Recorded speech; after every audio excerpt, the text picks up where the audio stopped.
What's up, everybody? Welcome back to the 10-7 MMA podcast. I'm your host. What are you doing? I don't know. Okay. I'm your host, DS. And as always, I am here on this evening with my guy, my friend, my fellow Dino in name, Dino Bam Bam. What's going on, Dino? How are you, man? I'm pretty good, man. I know you're on cloud 9 since your girl won the strap from my girl. Man, you know what? Before we go any further, I have to speak from the heart. I have to say something. I'm just going to focus on my computer if you don't mind. That's fine. Yeah. Because this is between me and my heart. And my heart, I should have followed it. I should have followed it because today I come to you a man ashamed. I'm ashamed of myself. Because I didn't choose. You're an asshole. Huh? You can't just, listen to my breakdown? I'm listening, bro. I'm vibing. What's up? You son of a bitch. Anyway, I'm saying I'm a man ashamed today before you all here because I didn't pick my girl, Alexa Grasso. Yeah. I didn't think she had it in her. And I stand corrected, and I'm very happy about that. And I lost a lot of money on that fight alone. Same. I had a big parlay, so did he. Could have hit it, and I'm happy I didn't hit it, okay? I just want to say I'm ashamed of myself for not picking her. Also, want to say I'm ashamed of myself for not picking the GOAT. Yeah. For not picking the GOAT. Right. What's wrong with me? Who did I think I was? Because I was wrong. Yeah. Yeah, I was. And to get the GOAT at, what was it, minus 160 or something silly like that? He was plus money to open. Plus money to open.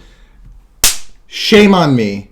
Shame on me is all I want to say. And that's what I want to start this episode with. You know why? Because I like to keep it real. Okay. All right? Yeah. I like to leave it all out there. Okay. Okay? So I'm just saying I'm ashamed of myself. And, yeah, I don't know anything. Don't listen to me. So. And I just want to say I'm ashamed of you, the MMA fan, yeah, and the MMA media. Yeah. But that's another subject for another video that I will put out later on. Oh, you're going to put it out. I mean, yeah, we're going to put it out. But yeah. I'm speaking from the heart. Yeah. Me. Okay. This is about us, right? You're talking about from your heart. Yes. I'm talking from my heart. This is a very emotional episode. Yeah. Honestly, for many reasons. Brought to you by Maker's Mark. Brought to you by Maker's Mark. And that's not why we're emotional. No. But maybe. It might exacerbate it. Yeah. I'm just saying, though, Alexa Grasso, you'll never see this, but I love you, and I'm sorry. And I hope I can fix things between us. I hope this isn't right. Something that's just going to linger. Right. I'm better than this. He's a nice guy. I'll be good to you. So. And John Jones, I'm sorry. You're the GOAT. He's the GOAT. That's what I said. That's it. Yeah. So, on that note, new pound for pound rankings. Yeah. What do those say? It says he's won, and rightfully so. They say he should have never not been. So. Should have never not been. And shame on me. Yep. Anyways, anything else you want to cover before we get into it? Nah, just it's upsetting that Valentina Shevchenko lost from a Valentina Shevchenko fan. Yeah. But the rest of that card, man, we made hella money. We didn't. Well, I made hella money. I hit some massive parlays. Yeah. Valentina ruined my big Show one, them. But I hedged Show them. on Alexa Grasso. No. Show the parlays, then. No, what do they need to know? I mean, you're just talking about all this big game and whatnot. Our thumbnail maker, Drew, was in on one of my parlays. Yep. Lost the 9-legger on Valentina Shevchenko. I did too. That I gave him. I did too. Yeah, but anyways, whatever. Hope this week looks a little harder to bet. Yes. So we're not smacking any 9-leggers this week? We're certainly not. And if we do, it's by pure luck. Yeah. Keeping it real with you guys. We do have, and this is the reason why we're here this evening, we have actually a really nice fight night card. Yeah. I mean, I know Krylov's span wasn't supposed to be on this. Right. It is on this. And with that, I mean, even the other two of the top three fights. Awesome. Volkov versus Romanov. Yep. And obviously Peter Yan versus Merab. How cool is the poster for this card? Very cool. I wish they would just be kissing a little bit? No, there's problems. Just do I mean, it's Russia and Georgia. I know, and how cool would that be, though? No, yeah, no, it would. No, I get that. Maybe it'll unite the people. Oh, I just realized my phone is here. What an asshole. Maybe it'll unite the people. That's what I'm saying. Yeah, no, I feel that. If they just if they didn't have to just like that. Right, just touch. Right, exactly. But we do have an awesome fight night card this week. Quite a hefty one. Yeah. It was 14 fights, which was a nightmare to watch film with 14 fights for. Yeah. And then it was 13 because the Abu Bakr versus Carlston Harris fight was dropped. Yeah. And then I think today they brought back Jared Gooden, which you just Jared made Gooden. me aware of about 15 minutes ago. Yep, and I keep wanting to call him Drew Gooden, NBA legend. Yeah. Drew Gooden. Okay. Legend? They look kind of not legend, but they look kind of the same, low key, to be honest. It's a little racist, but you know. No, not like that. Not like that. Anyway, so now we have as the first fight of the card, Carlston Harris versus Jared Gooden, the Night Train. Yeah. I'll go first on this one. Yeah. Yeah, and first of all, who did you have winning when it was Abu Bakr versus Carlston Harris? I had Carlston Harris edging that one out. Oh. Is that come off weird? Edging, come out weird? Edging. I don't know. Anyway. Yeah, I had Carlston Harris winning that fight by decision. With Gooden coming in, and I was about to say Drew Gooden. With Jared Gooden coming in, the only thing, and obviously I haven't watched film on them, but I do know both fighters really well. And the first thing that pops in my mind is the Impa Kasanganay fights. Obviously, that's a your boy. That's a massive my boy. Shout out Impa. He's fighting this Friday. Was your mic closer in than PFL? Mine? I don't know. You can put yours where you like. All right. But Carlston Harris had knocked Impa out. Impa knocked out Jared Gooden last time out. So the math is mathing. Yeah, maths usually don't be mathin'. It don't. But I'm gonna stick with Carlston Harris here. I think he's more dangerous. I didn't ask. Oh. I was gonna get into it, but no, you know what? You go ahead. I think you asked. No, I was just wondering. That's you know what? I'm sorry. You were saying Carlston Harris for Abu Bakr. Yeah, and then I just continued. I just want to say one more thing. There's a third thing I'm ashamed of, and it's what just happened here right now. That's okay. I didn't mean to just look. This cut you off. This whole thing is just. Be open, you know what I mean? You're right. Can we start over from square one? Like you want to restart the video? No. Just all right, thank you. I'm with See, and that's what it's all about. Now, why don't you tell me what you think about Dino this Unity. Well, I did have Abu Bakr winning it. Okay. Yeah, I thought he was going to edge him out, as you said. So, yeah, I thought the wrestling of Abu Bakr, and even the striking, I think he was a little bit more technical. Yeah. I do like this fight better for Carlston Harris. Jared Gooden obviously was in the UFC 2020, lost to male model Alan Juban. He actually did lose to Abu Bakr too. Yeah. He lost to Randy Brown. I mean, those are pretty good fights. All of those, I would say, have aged well. The Alan Juban maybe not as much, but all the other ones have aged pretty well. He did lose to your boy Impa, like you said. His only win in the UFC, I think, was against Nick Stolze. Nicholas Stolze. Which was a German fighter. He did knock him out, pretty good. He's back on short notice. The Night Train. I think, like you said, it would have been Impa that or maybe even more deserving of this fight to come back in the UFC. But anyway, Jared Gooden's here. He's shown a good chin. I could see him sparking out Harris. I think what he really wants to do is take him to the ground and pound. Sure. Swear on him. Exactly. I'm going to go with Carlston Harris, though, even with the change in opponent. He's had a full training camp. I know it's a different fighter. I feel like it's an easier fight for him. Before Shavkat, obviously, before he ran into Shavkat, and obviously that, as good as a loss can age, that's aging, right? Of course, yeah. Especially after last weekend, which, man, that was awesome. That was an awesome fight in general, yeah. He was plowing through everybody, man. He loves the body kick. Loves the inside knee trip. All this talk about edging and plowing. It's kind of sexual here right now. A little bit. But yeah, before Shavkat, man, he was finishing everybody. He's not bad on the feet. He's not the most technical. He kind of swings a little wildly. I think he's athletic enough, though. He's got a good build on him. He's got decent power. But we know what Carlston Harris wants to do. He wants to take you down and submit you. Right. And I think he will be able to do that with Jared Gooden. I don't think that would have been as easy with Abu Bakr, but yeah, that's where I'm at. What do you think? Yeah, no, I'm with you. Yeah.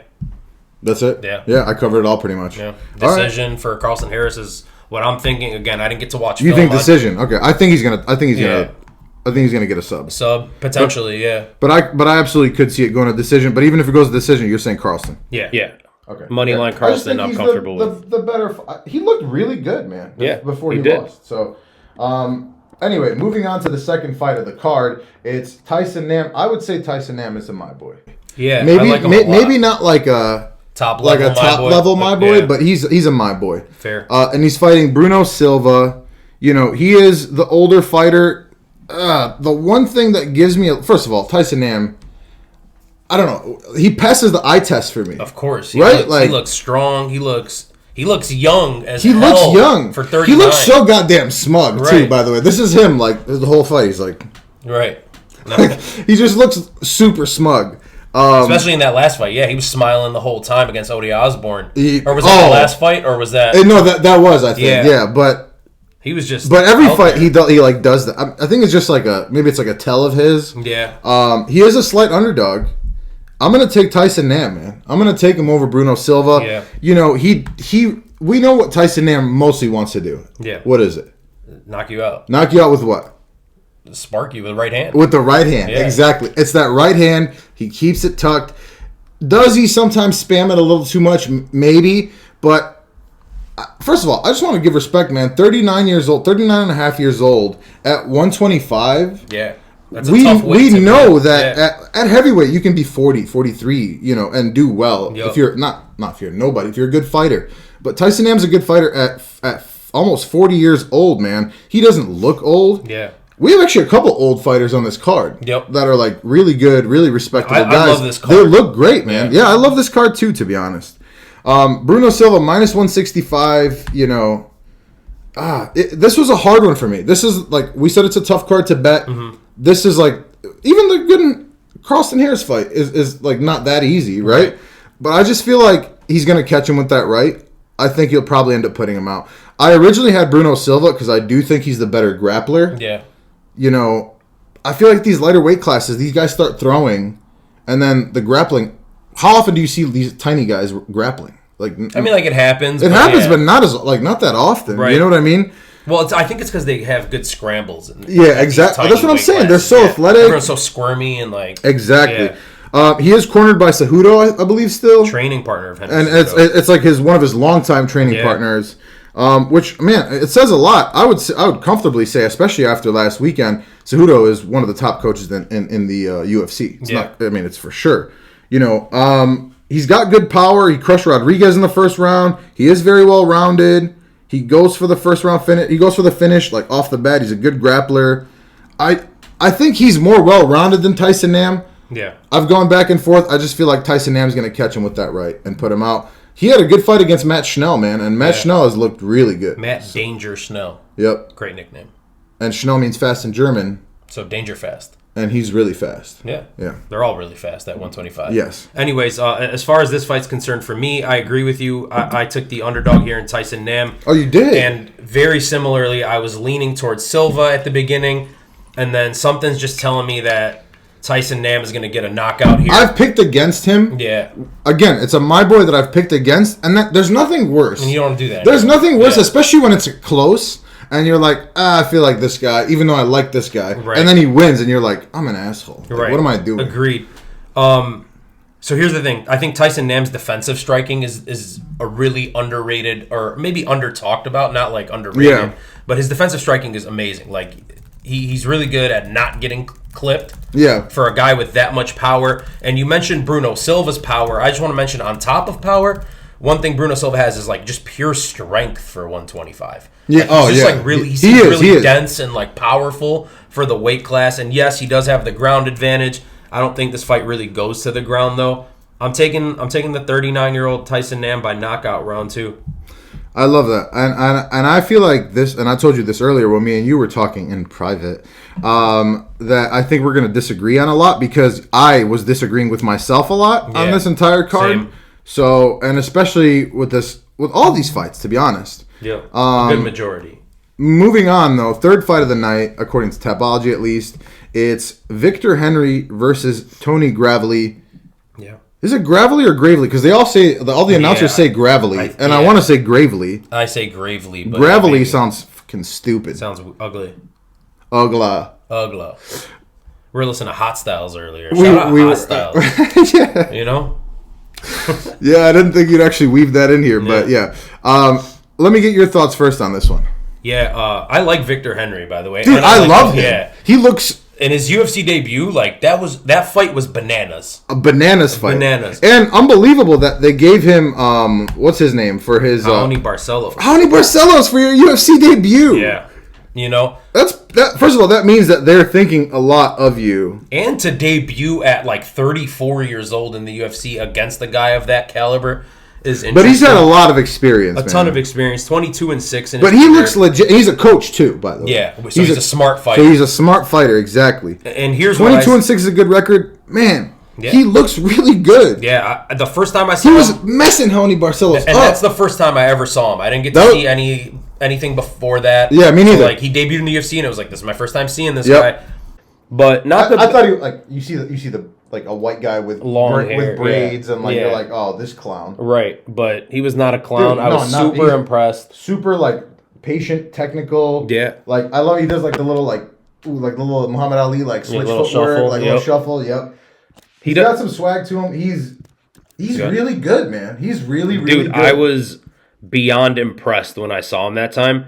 This was maybe the funnest film to watch. Yeah. And I immediately became a fan of him. Me too. Like I was like, this guy's dope. Because I remember seeing him. Yeah. And then after watching the film, I'm like, this guy's legit, man. Yeah. And even in the Asuncao fight, which obviously he's fighting on this card, right? And he ended up losing that fight in a decision in a 3-rounder. He looked really good in that fight too. He looked great, man. He's looked really good. It's been very impressive to watch a guy come in that late into the UFC and just be very solid. And I remember the commentary team for the debut fight against Tony Barcelos. They were like, "Have we ever seen anyone debut like this high and look this good?" Exactly, dude. But they were all so impressed, and rightfully so. He doesn't have like the best power, but he's got really sharp striking. He's like really accurate. Pushes like a stupidly high pace. Yep. He's well-rounded. And just keeps coming, man. Just keeps coming. He did not stop in that first fight. And in the Rafael Asuncao fight, you could tell he like wanted to, but Asuncao was a little too vet to like let him do that. You know what I mean? You can see like more than anything, it showed me the difference. Like you think Barcelos and Asuncao at this point are pretty close. Yeah. And then that fight shows you the difference. You're right. Of like what it is. Yeah.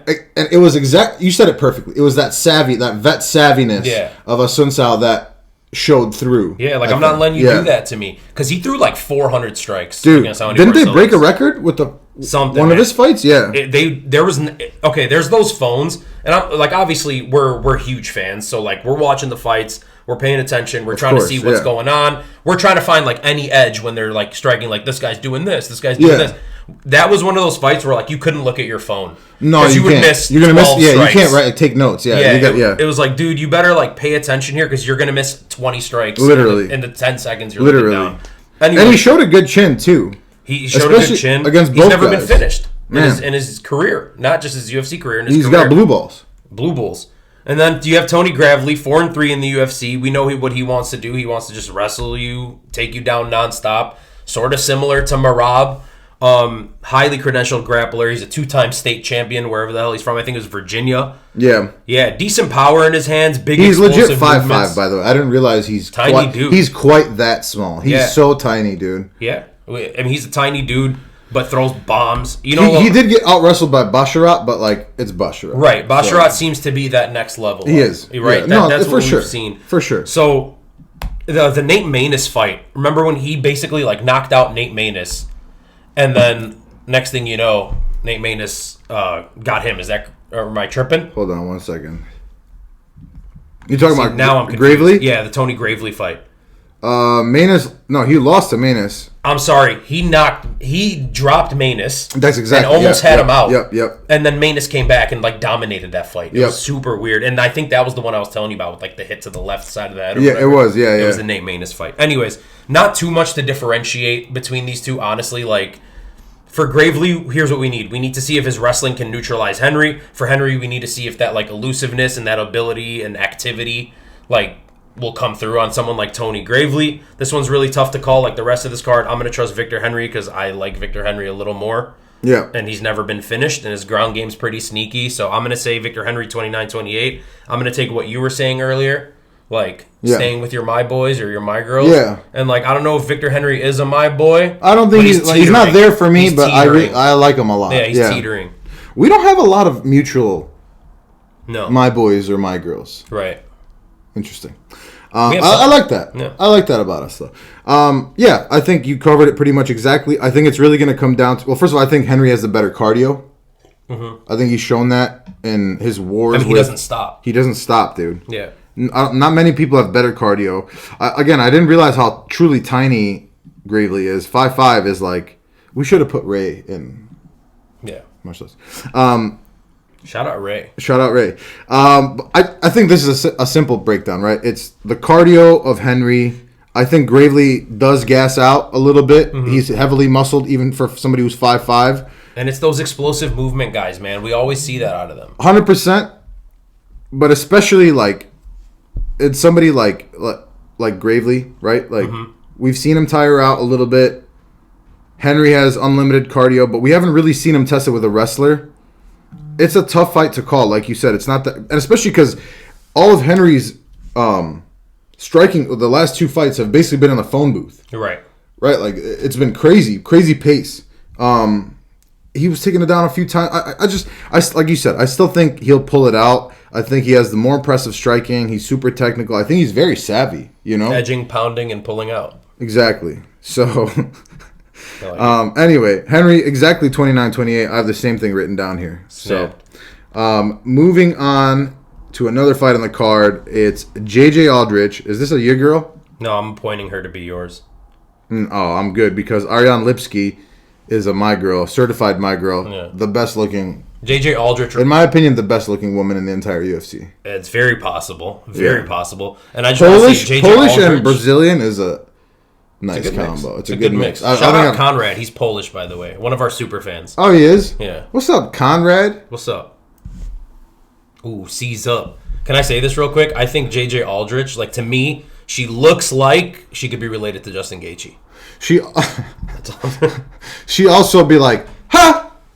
Ha! She's one of them. She's one of them.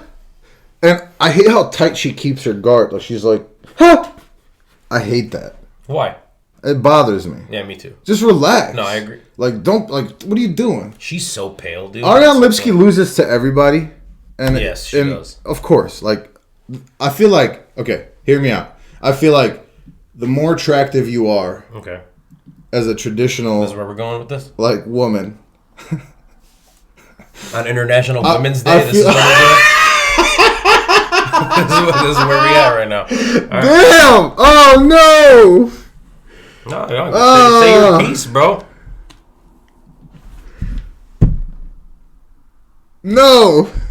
Damn! This is where we going with this, Dino? Wow! Shout out Maker's I didn't even wish your... That's upsetting. I'm sorry. There's a fourth thing I'm ashamed about. Wow. Happy International Women's Day from your 10-7 MMA family. We love women. We love women. We do. They're the best. Absolutely. You know who's not the best? Who's not the best? Louis Smolka. Fuck that guy. Continue, please, about JJ Aldrich. No, we can't just continue now. We'll talk about that piece of shit later. Dino Bannon had an altercation online with none other than Louis Smolka. Scumbag. If you're curious to ever see the interaction, comment on the video. Yeah. Comment on the video. Let us know. I'm happy to send it to you. As an impartial outsider, yeah. What would you say the scoring was of that interaction? Oh my God. It was a 10-8 you. So it's not quite a 10-7. It would have been a 10-7 if the last thing that you had in the chamber was fired. Right. Yeah, but he shut up at the right time. He did. He knew to shut up. He was going to get ethered. Yeah. Yeah. He's about to get... We might do a Louis Smolka diss track at some point. Let's figure that out. Anyways. We got to hit up J-Mix. J-Mix made the beat. Shout out J-Mix. Shout out J-Mix for sure. If you like the intro song, J-Mix made the beat. Also, he was a producer for a song on 2K21, I believe. Yep. I don't remember the song, but yes. But yeah, I remember you sending it to me. Yeah, he's the best. That's my guy. But anyway, that's a your guy. Oh my God, absolutely. It's a huge our guy. That's like saying you're a my guy. Of course you're a my guy. Anyway, back to the actual content at hand here. Yeah. JJ Aldrich, Ariane Lipsky. I know most people are picking JJ Aldrich. I really don't see it. Yeah. And I think Ariane Lipsky, she does lose a lot. 14-8, I believe, is her record. It's not a great record. Yeah. I think she's an underdog, I want to say, on this. It's a -240 for JJ. Wow, that went up, I think, because last time I saw it, it wasn't quite that high. Yeah. She's so cute. But that's crazy that they weigh more than like Brandon Moreno. Yeah. That's so crazy. It is odd. But anyway, I'm gonna go with Lipski, probably by submission. I know the Sabina Mazo loss does not look very good. Right. Neither of them are like great, honestly. Like we give respect to the women's fighters that go hard, right? Yeah, Like 100%. we never take that away. 100%. But like this is like you get where we're going with this, or where I'm going with this. I won't put you in this. Yeah. I'm just saying. I feel like Lipski has more ways to win. I know she's not, doesn't win many, but I feel like she'll win. So I'll say this: Ariane Lipski's 3-5 in the UFC. Last time out, she got knocked out by Priscilla Cachoeira, who is a my girl. Yeah, that's a decent fighter, though. Yeah, she's good. She beat Luana Carolina. She beat Mandy Bohm. So those are kind of like bottom of the barrel girls. When she moves up to that next level, she's lost to Antonina, who's kind of like whatever. So she might actually be in that like lower end. You know what I mean? Yeah, you're a big Antonina guy. Just because I'm a Valentina guy. Oh. But Montana De La Rosa, Priscilla Cachoeira, Molly, Joanne Wood, those girls have all beat her. And those are kind of like next level up. Mm-hmm. And then for JJ Aldrich, she's 7-4, so the record looks better. Like, yes, I agree with you. Maybe Ariane Lipski does have more ways to win. And I don't like the -240 at all for JJ. I think I like it. I don't know if I would do it as like a parlay piece. I will. I'm gonna do it as a parlay piece. Right. So that's your thing. That's my shit. But I think Lipski is more dangerous, so I'll just roll with her too. I'll agree with you. What? Let's say that. After all that, I thought you were going JJ Aldrich. I thought I was too, but Lipski. I did flip on this too. Yeah, Lipski. I've been flipping a lot on this card. But look at how cute she is. Yeah, so let's pick her. Yeah, we're picking her. I'll take a decision win, and I'll sprinkle some on the sub. Speaking of guys or of people that are cute, Guido Canetti versus Mario Batista. Yeah. What do you think about this one? We mentioned Guido Canetti last week. Yeah. And we're like, is he still in the... We were having that conversation. Here he is. I accidentally called him Italian. He's Argentinian. I know, he is. So my apologies. Well, with a name like... We have a guy named Guido, and a guy named Mario, and none of them are Italian. Go on. What is this? And we're both Dino, and we're not Italian. I got a question for you. Yeah. What do they drink? We're flipping the script here. Jeez. I prefer it when you ask me because it always catches me off guard completely. Yeah. I forget that it's a thing. Okay. But now I wanted to flip it on you. I think Guido Canetti drinks whiskey. I think just because he's old. No chance, dude. I think that's his thing. I feel like he drinks like Campari. Like I feel like so you're gonna something Italian, even though he's not Italian. Bro, I drink Campari. Okay. I feel like he drinks like Negronis. Right. So Italian sounding things. Negroni. Yeah, just as long as they sound Italian, he drinks martinis.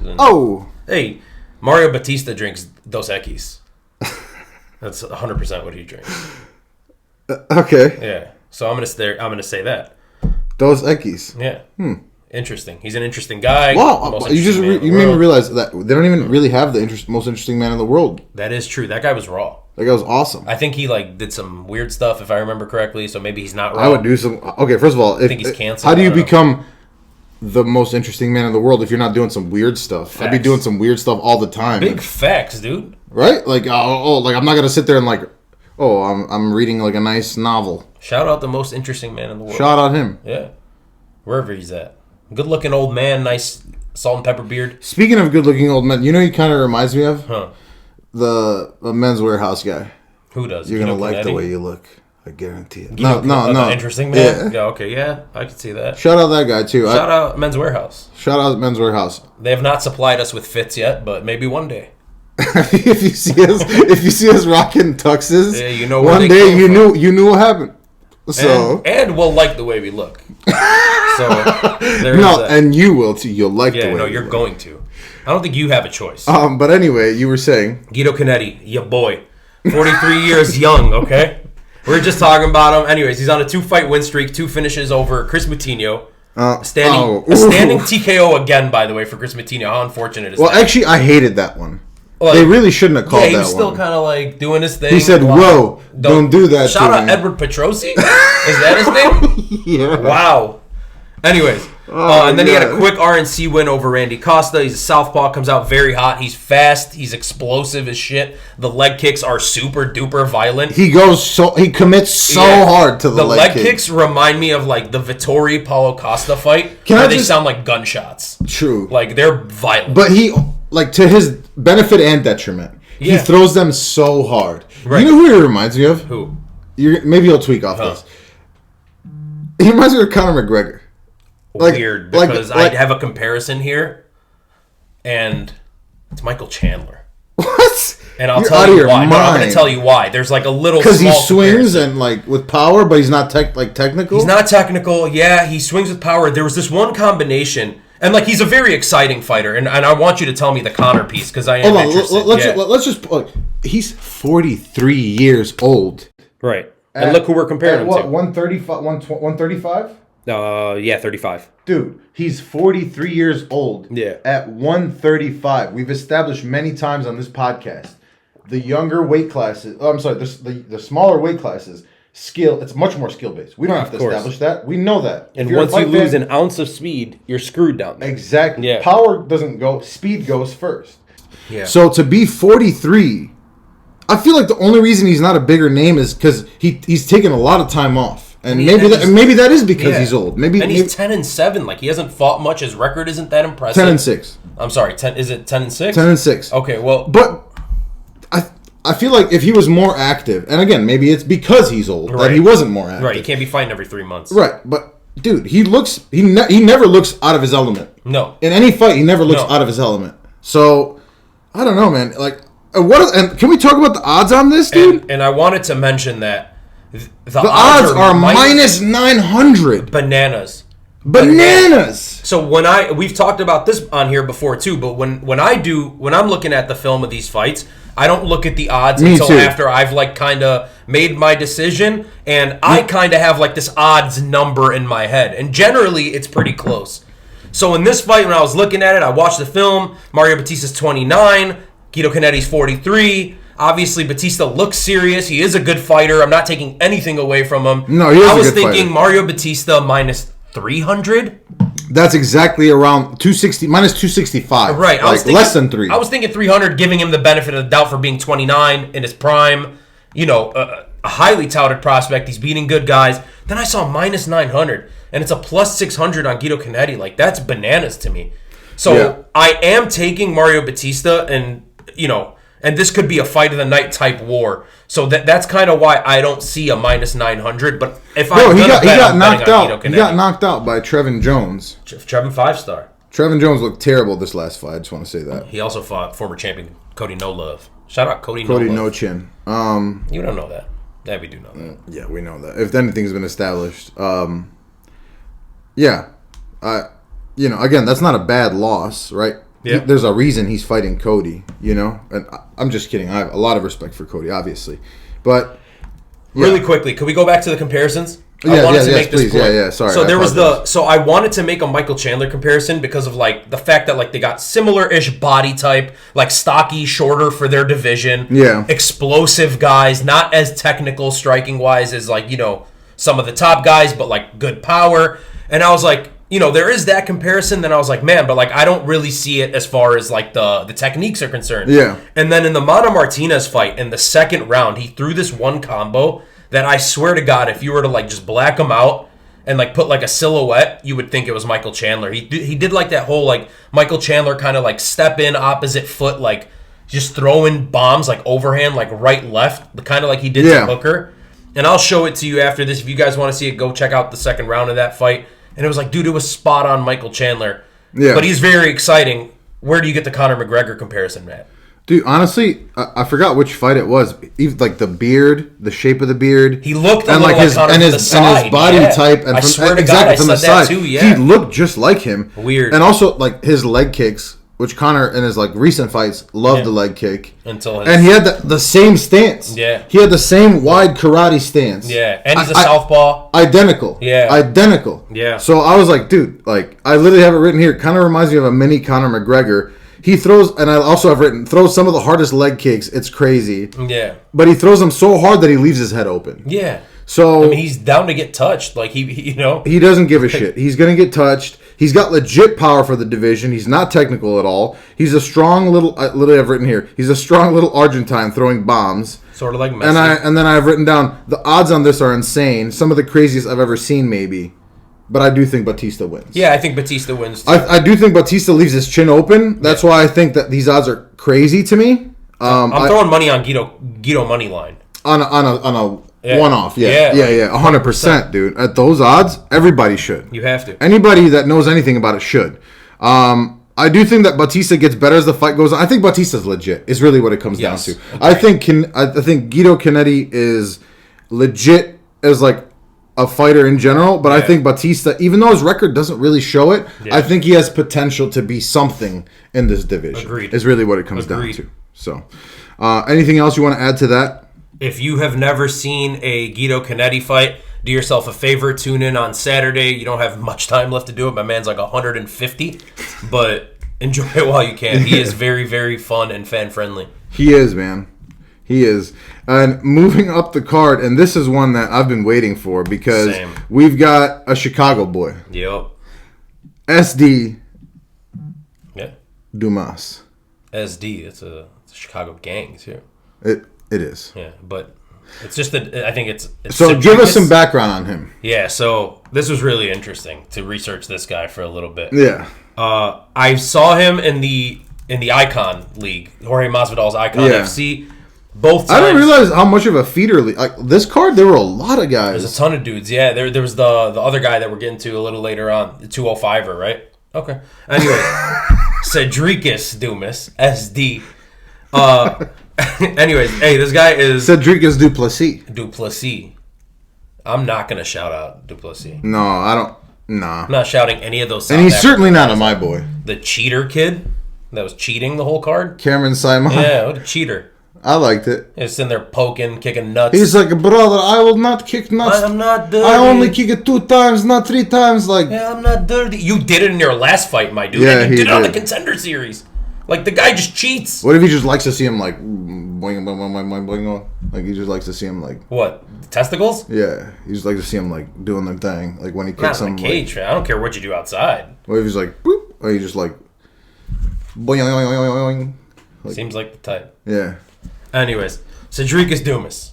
Yep. Saw him on Icon FC. He was the co-main, and then he was the main event. Had a vicious head kick knockout in the first Icon fight. Then he had a Contender Series, quickly finished that one as well. As you mentioned, Chicago dude, splits time from Chicago and somewhere in Florida, I think Fort Lauderdale or something like that. Sure. And he was supposedly like a notorious street fighter in Florida, a la George Masvidal. He was, yes. And they were like... Jorge Masvidal. Masvidal. Shout out Jorge Masvidal. We have the El Recuerdo. I love how he changes it. Can you reach that? Oh, certainly. Yeah. Yeah. Hey. Shout out Game Bread. El Recuerdo. Yo. ¿Cómo estás? Me llamo Dino. Me too. Y él también. Yeah, something like that. But yeah, Dumas looks real, man. Like, he's got power. He looks the part. He's got, like, the dreads. He looks Chicago. You know what I'm saying? He's fully tatted. Dude spent some time in jail. They thought he murdered somebody. He put on a... Listen, if I see a guy put on a T-shirt upside down... That was crazy. I'm like, that's pretty good. I can't do that. And then he did an interview, like, a couple days ago, and he was just sitting there smoking a blunt. He's like, I might throw that in my workout. A little 2-3 minute T-shirt upside down put on. Yeah, so unfortunately for Josh Fremd, he ain't beating that guy. Yeah. That's all I gotta say. Because Josh Fremd, he's 0-2 in the UFC. Lost. What you're trying to say to me is that you think Dumas is not going to be so friendly. Yeah. Yeah. Yeah.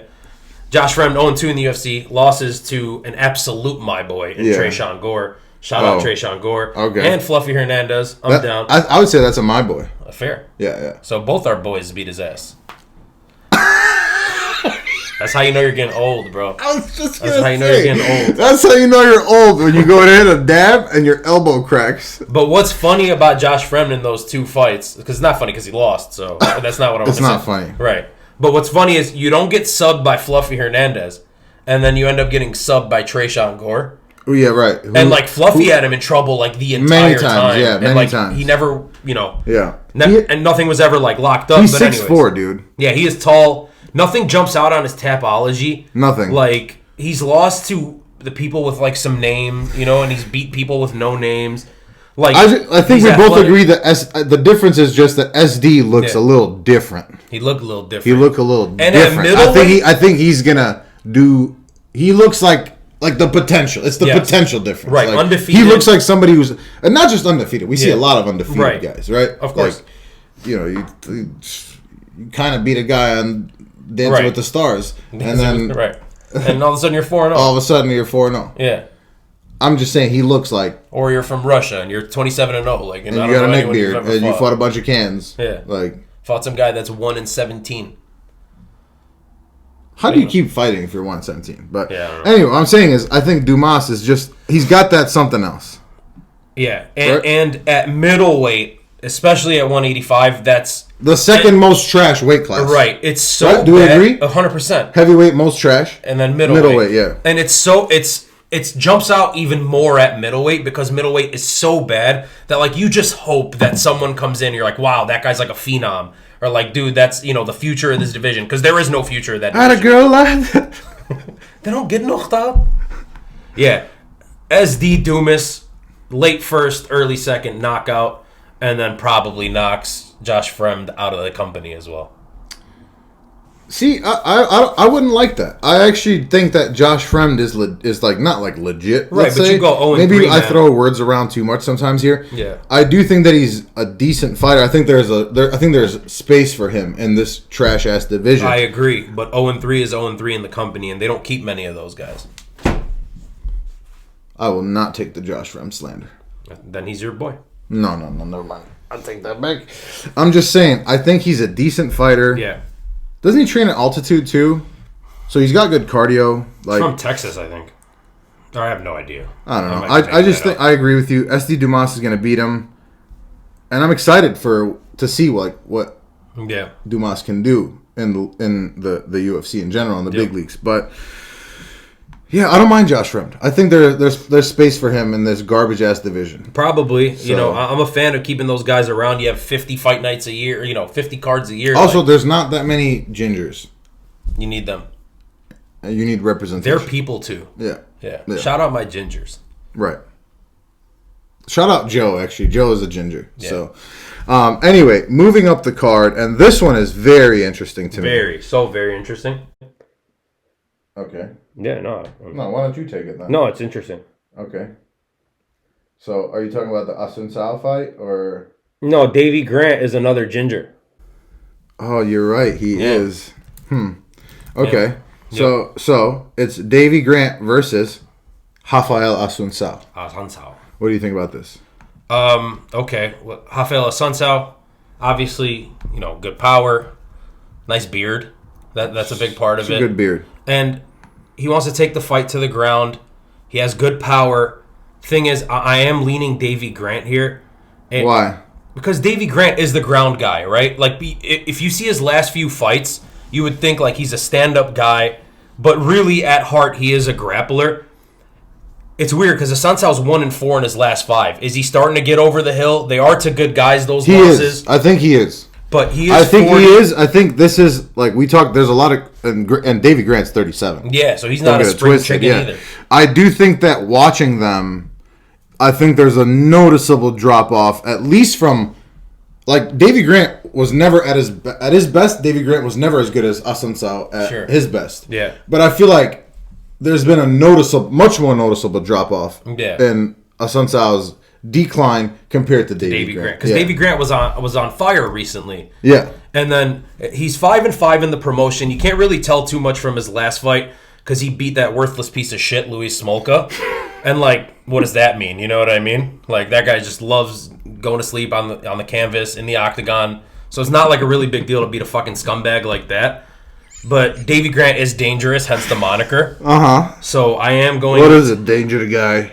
Dangerous Davy Grant. I know, that's what I said. He lost to Adrian Yanez and Cheeto, but he also has a win over Cheeto. Dude, he looked decent in that Cheeto fight for, like, first half. Right. Yeah. And the more I think about it, I keep getting more confident in Davy Grant here. Now, what did Cheeto say? Don't wipe your ass before you shit. He said, when they asked him about, like, are you thinking about the title and all this, he's like, no, I'm focused on Sanhagen. He's like, you can't wipe your ass before you shit. Right. Here's the thing. I just can't see how a Sun Sal can outwork Davy Grant at this point because, like you said, he has. And he showed a chin, dude. Yeah. Yeah. He was, like... I just think Grant wins the stand-up exchanges. I think he wins the ground exchanges. I think he's better everywhere now. Yeah, I feel like a third-round TKO to ground and pound is likely here, similar to the piece of shit Louis Smolka fight. Just, fucks him up on the ground. After taking his legs out and getting cut from the UFC for the second time.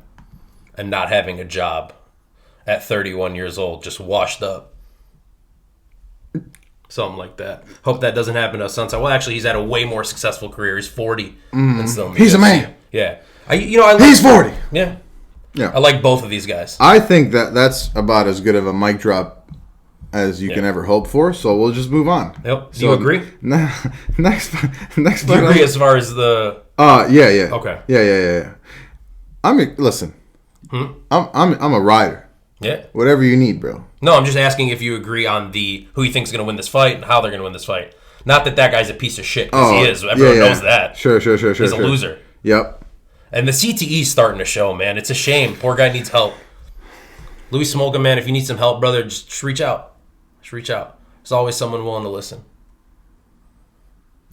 Anyway, yeah, I do think David Grant's going to win. Moving on to the next fight on the card, it is this Polish fella, Brzezinski, versus Carl Williams. He's a Polish fella? Yeah. Isn't he? Mm-hmm. Lukasz Brzezinski, there's no way he's anything. No, he is Polish. There's no way he's anything other than Polish. Yeah. So, yeah. I guess I'll take this one first. Yeah. Let me take a look at him. You just got to look at them to judge who's going to win? No, it's heavyweight. That's basically what we've been doing for the last few years. Well, here's the thing. These guys neither of them are really heavyweights. Right, 205 versus... Yeah, well, they're like tweeners. They're 215ers. Yeah. Like, Brzezinski is like small for heavyweight. He was like 230 pounds or something. He's got pretty good power. He got pieced up by Boudet hard in the first round. Hard. And Boudet, I guess, has some decent wins on his record at this point. Martin. Right. Yeah. He's smaller, so he's going to be a lot faster than a lot of heavyweights, and he showed that in his fights that I watched film of. I actually thought he won the first 2 rounds versus Boudet. I thought he won that fight. He got robbed, yeah. Yeah, I thought. Thank you. I really did think he got robbed too. There was that bizarre win on the Contender Series where the guy he deadass didn't tap. Yeah. But they said he tapped. Who was the ref? Was it Herb? I think it was Mark. Was it Mark Smith? Another one of those situations later on with Marab, by the way, but... Okay. Anyways, yeah. Anyway. Just reminded me of that. Yeah. Lukasz Brzezinski, he wants to box mostly. He does have, like, a win, like 1.5 by sub, because of that weird one where the guy didn't tap. Carl Williams, also small for the heavyweight division. Yeah. He fought in Masvidal's Icon League. Then the Contender. He's got pretty good wrestling, man. I mean, he fought the other Carl. Was it Carl Malone? It wasn't Carl Malone, you son of a bitch. It was Carl. Sorry, 1 second. Shout out Carl Everett. Kyle Wright.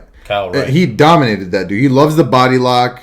Held the body lock great. The fight against Jimmy Lawson on the Contender Series, man, he worked him. And Jimmy Lawson is a Penn State Division I wrestler. Yep. Wrestler. Not even just Division I wrestler. A Penn State. First of all, Penn State wrestler in its own right. If you know anything about the collegiate wrestling game, if you know, Penn State is like the program for that. They're like the Alabama in football to wrestling. Right.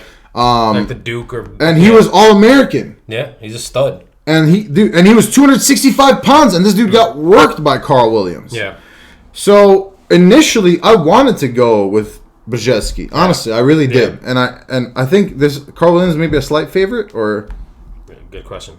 Let's check it out. You pulling it up? No, you pull it up. All right, Carl Williams.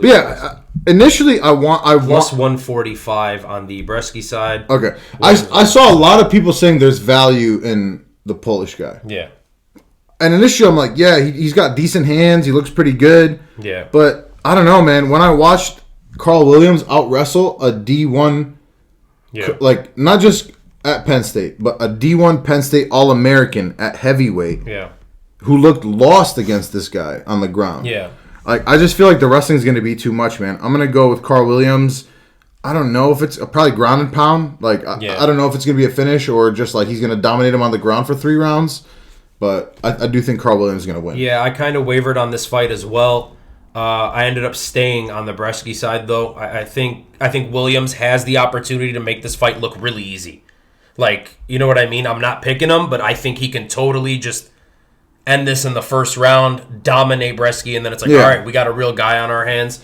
That is an outcome, but I'm going to trust Bresky here by TKO, mostly due to the fact that I saw Carl Williams get exhausted in his last fight, and Bresky is the kind of guy that's able to push a pace, and he has good cardio. I can't argue against that, honestly. Yeah, so, I mean, it's a close fight. Like you said, I'm teetering on it. I'm going to stay with Lucas Bresky here.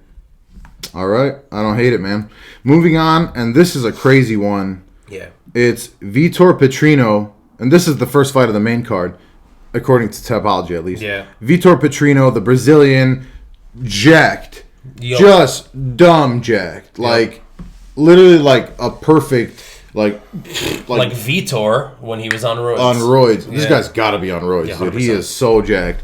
Versus Anton Turkalj. Yeah. Turkalj, sorry. I think they've been saying Turkalj, which is like really weird to me. If it was Bosnian, it would be Turkalj. Right, but he's like Swedish. Yeah. And that's like not a Swedish. They were saying Turkalj. Yeah, but I've also seen Turkalj. And I'm like, I don't know. Well, who cares? Yeah. Yeah, whatever.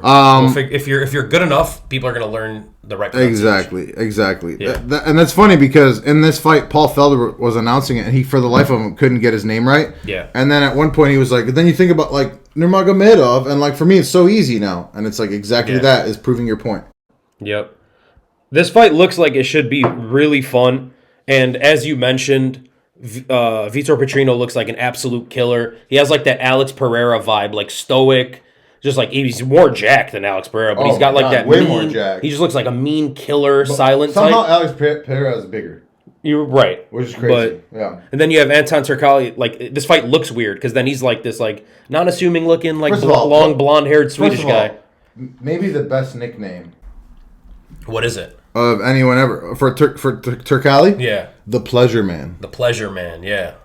Right. He looks like a little lover. He said, boy. I just your girl in some Gucci flip flop. Like that's like the vibe he's on. That fits his vibe, right? And also I love that when he was walking up to the cage, like his homie, like one of his like his cornerman was like doing his hair, like fixing up his like ponytail and shit. Like dude's dope. But it's not that though, man. He looks legit.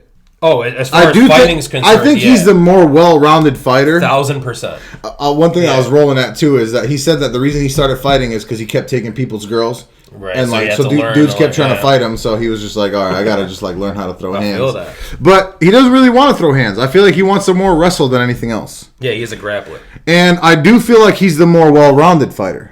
100,000%. Thoughts? Yeah. 1,000%. I do think that Vitor Petrino is going to win because I think he's just an absolute goddamn animal. Yeah. I think that also, not only that, Turkalj leaves his head when he's backing up sometimes and when he's throwing the leg kick, just kind of like Guido Canetti, he leaves his head open too much.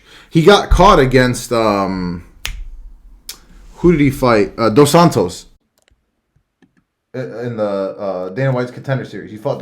He got caught a couple times. Oh yeah, he got cracked. You will not get caught like that by Vitor Petrino and survive that. No. So, and I do feel like as this fight goes on, that Anton Turkalj does have a better chance to win. Sure. I just don't see this fight going past a round and a half. Right. I do think that Petrino's going to end up knocking his ass out. Yeah. I do want to kind of say it's kind of unfortunate. First of all, let's take half step back, okay? Yeah. Turkalj came in, all right, and his first fight was against an absolute monster. Was against his first UFC fight on 10 days' notice. That's devastating. On 10 days' notice, he fought Jailton Almeida. Devastating. If nothing else, this man has balls. Yeah. And he did get ragdolled, but there's no shame but that first round, though, he held his own on the ground. Like, he didn't just, like, give up. Against a guy way bigger and stronger. Right. There's no... and it's not like he got, like, pulverized. He ended up getting the choke on him. Yeah. In, like, the late first round. But he kept up with him. Like, he defended very well. Yeah, for as long... Yeah, for the first 4 minutes. And then the last 30 seconds, he ended up getting choked out. But I just want to say the balls to take a Jailton Almeida fight on 10 days' notice, I can't move past this guy without saying something about that. I do think he's the more well-rounded fighter. I just don't think he's that strong. I think Vitor Petrino is very strong. Very. I do think he's so heavily muscled, and we know what happens with these heavily muscled guys. We haven't really seen him tested on the ground. If Turkalj can take him down, I just feel like he's too strong, and Turkalj leaves his chin too open. He's going to get caught. I'm going Petrino by knockout within the first round and a half. Yeah. Here's what I want to say really quickly.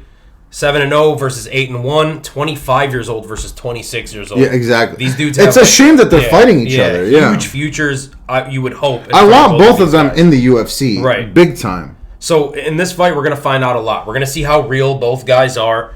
On the Turkalj side, it's like, okay, you lost to Jailton Almeida. No big deal. Who's not losing to Jailton Almeida right now? Can you bounce back and beat someone in the UFC?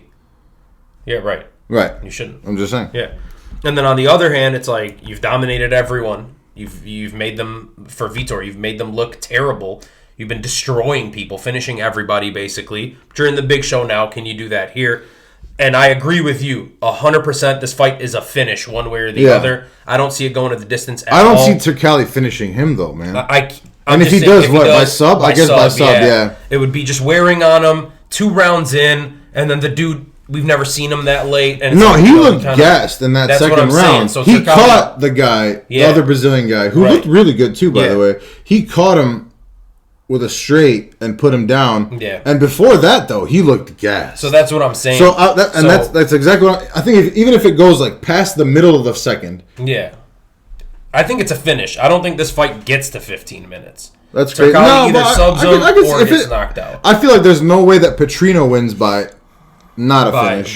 By decision. Yeah. But I do see a way where Turkalj could win. I wonder what the over-under on rounds is. I want to bet that. I would bet the under. Do you need any? In a little bit. Okay. But I'm going to take Vitor by KO because, as you mentioned, he has stupid power. He has to be on the sauce. Oh. Whoever wins. Dude. The way I see it is whoever wins this fight is going to dominate the other guy. Yeah. That's kind of how I see this fight. I wouldn't go that far personally, but we finna find out, and that's the beauty of this. That is, yeah, that is. Moving on up the card, it's Said Nurmagomedov, who is not related. No relation. Wow, you wouldn't let me pour you up 8 seconds ago? Go ahead. There was some water in there. All right. Thank you, sir. Thank you. Shout out Maker Mark. It's Said Nurmagomedov versus Jonathan Dragon Martinez. Mm-hmm. This is a good fight, man. I'll let you take this one first. I just wanted to let you know, by the way, we're at 58 minutes right now. Yeah, we got to push this forward a little bit. Yeah. Said Nurmagomedov. Let's just start by saying he's not a wrestler. Don't be lazy and just see the last name and think he's a pretty good wrestler though. Right, but whatever. That's not what he's. He's a better striker than most. But his game is striking. It is, yeah. He's not looking to take you down. His last fight, he actually was losing the hell out of the grappling exchanges. And by the way, shout out to Said Yakub Kakramanov. Honestly, the cutting. Is that what we're talking about? Yeah, I don't know why that happened. Yeah, and I think he's really good. And didn't he have a roids thing before? I don't know, but it seemed like that whole story. It seems like there's more to it. There's for sure. Yeah, thank you. You said it well. There's for sure more to it. Someone's hiding something on some side. You know what I mean? It's the UFC or it's him. It's probably him. And they're just not saying it. Okay, let's think about it. It's definitely not the UFC. Look at the shit that they put up with. John Jones. Right. Crashed into a pregnant lady. All right, but we don't have to do it's John Jones. Wife. I don't like talking about this. He's the GOAT. I just don't like talking about it. Okay, sorry, you don't like on International Women's Day. You know? Yeah, she deserves her voice heard. So anyway, let her speak. Anyways, where are we? I'm sorry, Jonathan Martinez. He's not a wrestler. People see the name and assume he is a pure striker. Got nasty kicks. He's very flashy when it comes to his striking game. His kicks are dangerous. He's long-bodied. The ground game isn't all that, to be honest. Maybe not against a high-level grappler as we saw. But Jonathan Martinez is not necessarily. He doesn't want to. They both want to strike. Right. Exactly. This is going to be a stand-up battle. And to me, Dino, they're very similar. They're very similar fighters. They're both kick heavy. They're both, strikers. Said Nurmagomedov is definitely the flashier of the strikers. He's definitely just a little better than Jonathan Martinez. I think so, too. In every aspect. And it's not like a wide margin. And he is better at wrestling. Right. He's a little better at everything. And I think they're almost mirror images of each other, but this is like the advanced Jonathan version. Martinez doesn't have a neck beard. No. So they don't look like each other. No. But when they fight, they're kind of They would looking at never be the friends. same things. You never know that. I would love to hear that story if they were, though. Yeah. Like, if they became, like, the best of friends. That'd be so cool. What I'm saying is, anything I say about Said Nurmagomedov, take like 85%, and that's Jonathan Martinez. That's what I think. Jonathan Martinez loves the leg kicks, though. Right. I feel like if Said is not ready for the leg kicks, inside and out, and and the front kick too to the body, Jonathan Martinez will win. I do think, like you said, Yeah. I do think that he's just a little bit better in every way. That's what I'm saying. So I'm gonna say, since it is gonna be that stand-up battle, that Nurmagomedov probably finds a drop and a finish to a TKO. I'll say second round TKO for Said Nurmagomedov. I wouldn't be shocked if Jonathan Martinez won. Interesting. I think it'll be a decision, but I do think that Said will probably win all 3 rounds. Yep. Except maybe the first. I could see 29-28 the first round. Sure. Yeah. Moving up the card, it's Ricardo Ramos versus boy Austin Lingo. Give me your thoughts on this amazing fight. I just want to say, why is this fight on the main card? Why is it in this position? The fight before it was better. This could have been. How about this? Would this have been out of place as the first fight? Would you not rather watch Carlston Harris versus Jared Gooden? I mean, personally, yes, because I know both. Okay, of those but guys. wouldn't you rather watch Tyson Nam, Bruno Silva? Yeah. Okay, I would literally rather Tony Gravely and Henry. Yeah. Yeah, absolutely. I would rather watch JJ Aldrich. Yeah. Keep going. Bautista versus Kennedy. Absolutely. Yeah, this is such a good card, dude. This is a really SD's debut versus Josh Fremd. I think that should be beneath them. I don't think so, dude. I think this fight should have been at the first fight of the card. But anyways, Ricardo, give me your thoughts on Ricardo this. Ramos, Austin Lingo. It's funny you mentioned Austin Lingo being a my boy. He's not at all. No. But he shouldn't be anybody's boy. Ricardo Ramos has this face that I want to punch him. Should I try to start a Austin Lingo beef? No. Untrue. Seems friendly. We're not about that. Except when you get emotional about Valentina. Right. And the assholes talking shit online. Just yeah. Anyways, this whole fight, I think Ricardo Ramos is way more dangerous. I'll keep it short here. He's way more dangerous. He's way more slick. Very high level BJJ. Way more experienced than Lingo. Oh yeah. He's got more everywhere in this fight, and that's not a knock on Lingo. Lingo's tough to finish. Dude, Lingo hasn't fought anybody. Right. He doesn't do anything great. With that being said, 30-27. Dude.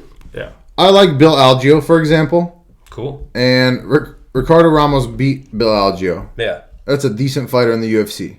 He did lose to Zubaira, but that's a decent... He also lost to Said Nurmagomedov. Yeah. In the first round. But still, I think just that experience of fighting those fighters is going to help. I don't think Austin Lingo is anything special. I don't think he probably even belongs in the UFC, not to sound like a dick. Yeah. If you ever see this, bro, I'm sorry. Who am I to say? I'm just sitting here on my ass talking, But, yeah. I'm going Ricardo Ramos probably by KO or TKO. Cool. I think he's going to finish him. So we see a domination either way. You think he's going to finish him too? No, I think it's 30-27, but I think he just dominates him throughout the fight. Yeah. Okay. Cool. Moving up the card, it's a fight that should have happened 2 weeks ago. Yep. It's Nikita Krylov versus Ryan Spann, which was actually a main event, obviously, of the previous Fight Night card. Yeah. And this is really why this card is so sick. This is an amazing card, like you just said. Yeah. I'll go first on this one. Before that, Dino, what do they drink? I was going to ask you. You asked me. I was going to ask you here, but... Nikita Krylov obviously drinks vodka. Okay, fair. It's not like there's no other thing that he drinks. Okay. Ryan Spann drinks... This is interesting. Ryan Spann. Man. I don't know. I'm having a tough time between deciding, is he like a... Tough time reading them? Is he like a Ciroc Tito's kind of guy? Okay. Or is he like a cognac kind of guy? Right. I was going to say Henny. Henny. And that's not... I'm not, profiling. He looks like a Henny dude. He does. He feels like a Henny dude to me. He does. Yeah. He's got great skin. That bitch glowing. Drop the routine, King. Right. And dope braids. Good for him. Yeah. I wish I can get braids. He looks like a Chicago guy, to be honest. Really? You'll never get... Should we go to Turkey? I'm going to Turkey. Yeah, so if y'all catching me draping in like 6 months at some point... That's what we did. Mind your business. Hey, UFC Turkey, I'm down. They should do that. We should go. Get some hair. Get some veneers while we're there. Watch some fights. Oh. Eat some doner kebab. I do love a good donor. Yes, you do. Anyway, I want to say, first of all, Ryan Spann Yes. is a guy that I was not that high on to begin with. Okay. Maybe because he came up kind of at the same time as Jamal Hill. Yeah. And I love Jamal Hill. And I'm like, this guy thinks he's like Jamal Hill. Like, you know? But Krylov is somebody that, like, I remember using him in UFC 3 and being like, this guy's decent. Like, right. And then he caught fire after that. Like, he's had some really good fights against some really good people. Ryan Spann obviously put out Anthony Smith with like a weird jab. Mm-hmm.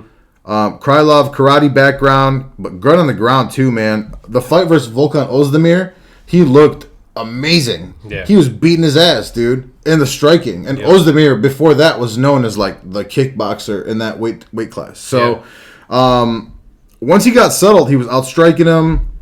I did tell myself, literally, I did deadass tell myself, I will not bet against Ryan Spann again ever in my life, because he did prove me wrong, man. He is legit. He's got legit power, crazy power in his hands. I'm gonna go with Krylov, man. I just think he has more ways to win. I think he can stay at range. Ryan Spann needs to basically catch him with a fist. He's not gonna knock him out. He's not gonna submit him. Krylov could submit you. Yeah. Krylov could take you down. And Krylov got a decent chin, too. When we originally did this 2 weeks ago, was that your pick, or did you change it? No, it was. I literally copy-pasted. Okay. But then I looked it over. Yeah. Again, obviously. Right. But I stuck with it. Originally, I was going to say, I'm not going against Ryan Spann. Yeah. And will I be surprised if Ryan Spann knocks Nikita Krylov the fuck out? No, I will not. But I have to be smart here, and I have to go with what I actually... I watch a shit ton of film for you guys, right? Yeah. I watch a shit ton of film to be able to talk about this openly, whether my biases are right or not. Mm-hmm. I would love to see Ryan Spann win. I do think Nikita Krylov wins this. Okay. And he could win it by sub. He could win it by knockout. I think the longer the fight goes, it works in Krylov's favor. Of course. So originally, I also had Nikita Krylov. I had him by 4th round sub, if I remember correctly. This has been changed. It's obviously a 3-rounder, not a 5-rounder anymore. The thing that's worrying me, I think as fans, that's better. Right, but here's the thing that's worrying me more, man. Like, Nikita Krylov pulled out the day of the fight 2 weeks ago with food poisoning. Yeah. And so how sick was he with that? It's only been 2 weeks. And then the second thing is it's a catch weight now of 215. It's no longer 205, and it's a 3-rounder. I feel like that definitely benefits Ryan Spann. Yeah. I'm changing up, man. I'm gonna go Ryan Spann by KO, and I don't fault you for it, man. And for all last time I was dead set on Nikita Krylov finding the sub. I just think with the catch weight, with the short notice, not necessarily short notice, but cutting weight again and whatever. I just think. No, but Krylov was like preparing like this whole time. Like, yeah. I think a 3-rounder benefits Spann more than Krylov, and I think the extra 10 pounds benefits Spann more than Krylov. Yeah. Yeah. I won't fully disagree. I do think Krylov is going to win it, but I'm like 55. Yeah, 45. Just as we were the last time. Yeah. Yeah. So, moving on, it's the co-main event, and I'm very interested to see what you have. Yeah. Or hear what you have to say about this one. It's Alexander Volkov versus Alexander Romanov. Do you want to go first on this one? Or you want me to go first? Sure. I think this fight's pretty simple, to be honest. Let me go first on this one. Go for it. Because I want you to go first on the next one. Go ahead. I think it's pretty simple. Facts. I think Alexander Romanov is not the real deal. Okay. I think he's decent.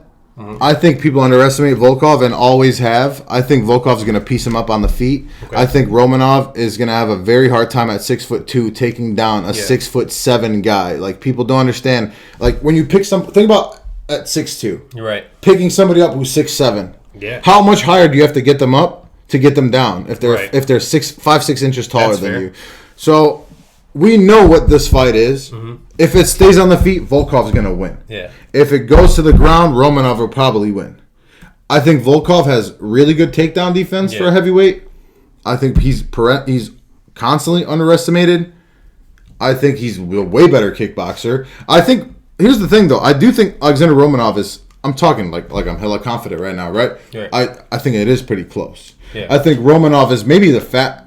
If this turns out to be true, if it turns out to be true that Alexander Romanov is the faster striker, I may feel differently about this. Mm-hmm. And we'll find that out very quickly. In the first round, we'll find that out. Yeah, quickly. But if he is not the noticeably faster striker, I think Volkov wins this, and it's not that close. Okay. So, I completely disagree with you. Yeah. And maybe you figured I would. I figured you would on this one. Yeah, I told you before we did this that we're gonna disagree a lot tonight. And I love Volkov. Like I really do. I know what he's done the last. I don't know. You're a big Merab guy. I feel like you don't love the Russian guys as much. It has nothing to do with it. But I do like Volkov. You know, he's always kind of been that gatekeeper for the last 6-7 years of the top 5. Romanov gassed out versus Tybura. Right. They were also in Utah. Elevation. Yeah, sure. And he trains at elevation. Right, but half the But Tybura doesn't train at elevation.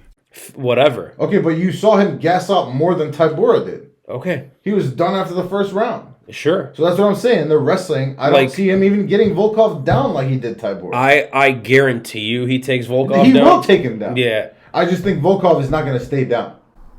The Tom Aspinall fight makes me think different. That's true. And as far as and again, I'm talking like I'm way more confident than I actually am. Right. Yeah. And that's fair. Anyways, I don't want to take anything away from Volkov. I do like him. I've always liked him. I think he is very legit. How legit do you think Alexander Romanov is? Not very. Where should he be? Like in terms of where's he going to get? Me and you between us know the legit heavyweight rankings. Right. He's beneath those guys. Beneath who? Beneath your Aspinalls? Yeah. Beneath your Gons, obviously. Beneath your Derek Lewises? No. He's above Derek. Yeah. So probably like 6, 7. 6, 7, 8, right around there. If Ngannou was still here, obviously Jones and Ngannou gone. Yeah. I think Jalton Almeida's a better prospect, obviously. I do too, because he's more well-rounded. Right.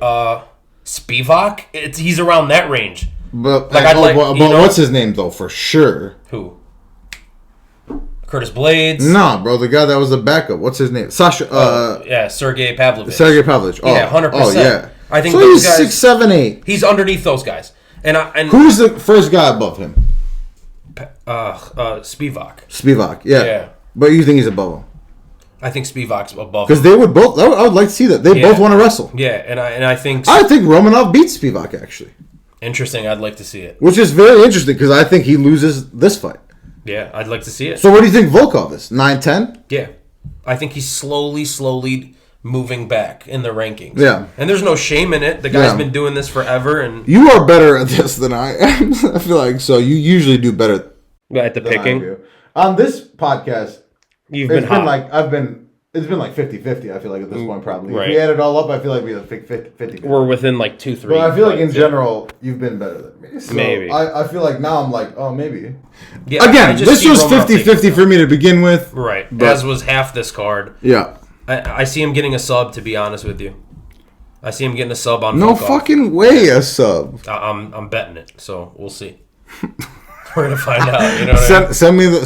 Send it to me just in case. Yeah. Why you never sent it to me before? Maybe I want to bet. Because a lot of times I'm just sitting there like during in between fights and I'm like figuring shit out. I'll be literally driving like that looks good. Second round TK. Like, you know? Send it. Right. Anyway, main event. Love it. Give it to me. Absolute my boy, Merab Dvalishvili, probably the nicest fighter I've ever met in my life. Mm-hmm. Versus your boy.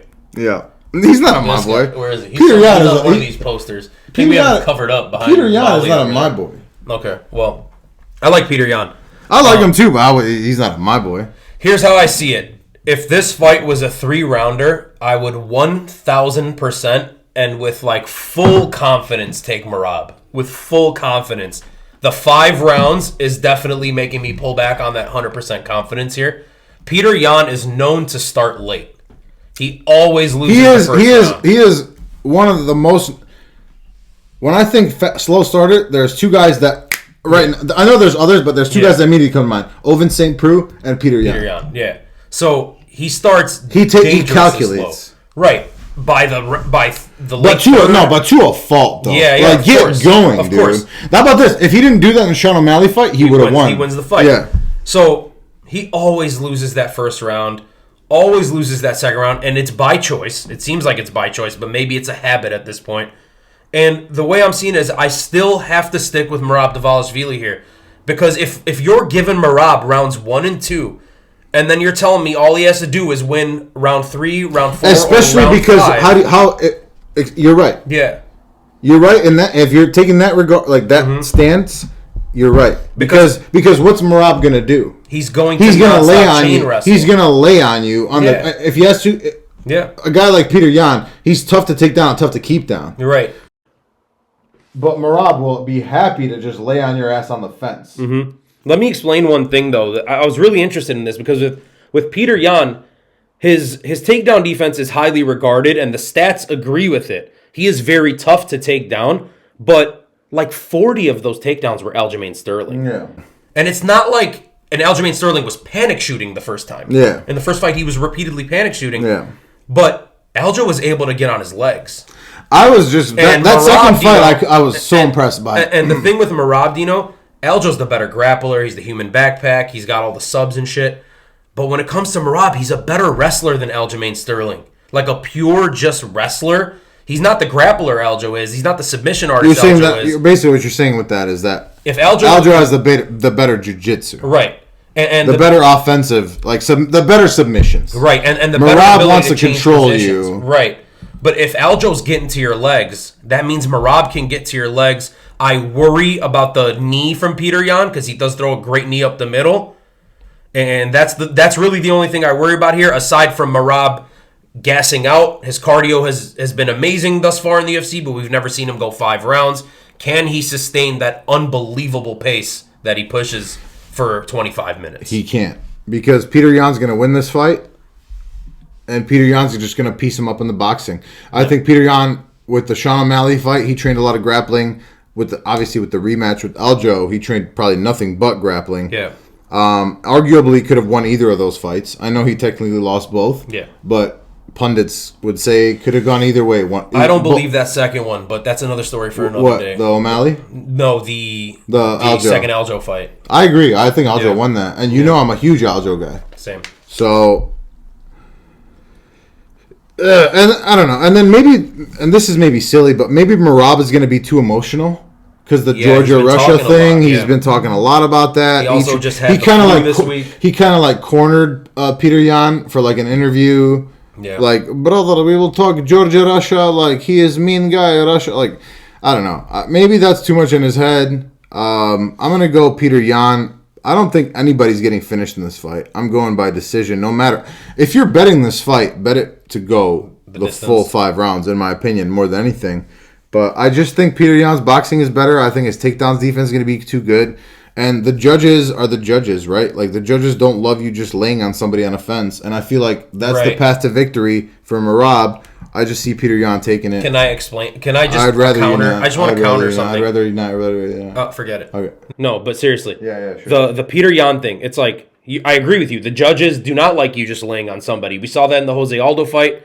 The judges gave it to Merab because he did win that fight. I really hated that, by the way. Yeah, everyone I really hated that so much. Everyone hated that fight. No, I hated that so much. But hear me out, though. Peter Yan is sitting here, and he's really pissed off because he's lost 3 of his last 4 fights because of... two of his last 3 He's fights. not losing to Merab, bro. Listen to me, though. He lost to Sean O'Malley and Aljamain Sterling the second time because of the judges. In his mind, he was robbed in both fights. You think he's going to be over-swinging? Then stop dropping early rounds, So you think he's going to be, like, overdoing it? No, I think he's just going to continue being the Peter Yan that we know he is, and he's an unbelievable fighter. Is he the better fighter? Yes. The one thing that scares me is the slow starts, man. He's very slow, and he's stubborn. No, he's not just... He's the slowest. Yeah, and he's stubborn as hell. He's literally like the first 2 rounds. He's like, beep, beep, boop, beep. Like, I think in his mind, he thinks Sean O'Malley was a tougher fight. He thinks Aljamain Sterling was a tougher fight than Merab will be for him. Oh, if he's underestimating Merab. And he thinks he smoked both of those guys. Okay. So if you think, I'm telling you, if you drop rounds 1 and 2 to Merab, And if you screw up and he gets I your ass agree, I down agree in with 3, you 4, on or that. 5, If you're right, if he like, drops the first 2, then he's the losing. fight's over. Right. He's lost. If he comes out and imposes his will, then yeah, he is the better stand-up fighter. Unless for he sure. knocks him out. I don't see either of them getting finished, though. Right. So They're both capable of knocking each other out. I don't buy it either, though. No, it's not happening. Shout out Marab, man, my boy. I hope you do it. Shout out Impa Kasanganay. He's fighting on Friday. I think Benson Henderson is fighting Nurmagomedov for the title over in Bellator on Friday. Ton of MMA shit going on. Louis Smolka still ass. Anything else? Nah, take us out. You never told them like, subscribe, all that bullshit. Sorry, guys. Yeah, please like and subscribe. D107 MMA on YouTube and Don't look Instagram. at me, bitch. This is your fucking... Ring the little bell down there. Yeah. Press the little subscribe button. When you see the bell, be like... Give it a little... Something like that. Don't be a Smolka. Be a Davy Grant. You know what I'm saying? Ring that bell. Don't get knocked out. Don't be caught sleeping when our videos drop. You know what I'm saying? Let's go. Merab Dvalishvili, the machine. Shout out Georgia. Shout out Russia. I'm not into politics. I mess with y'all. Peace. Peace.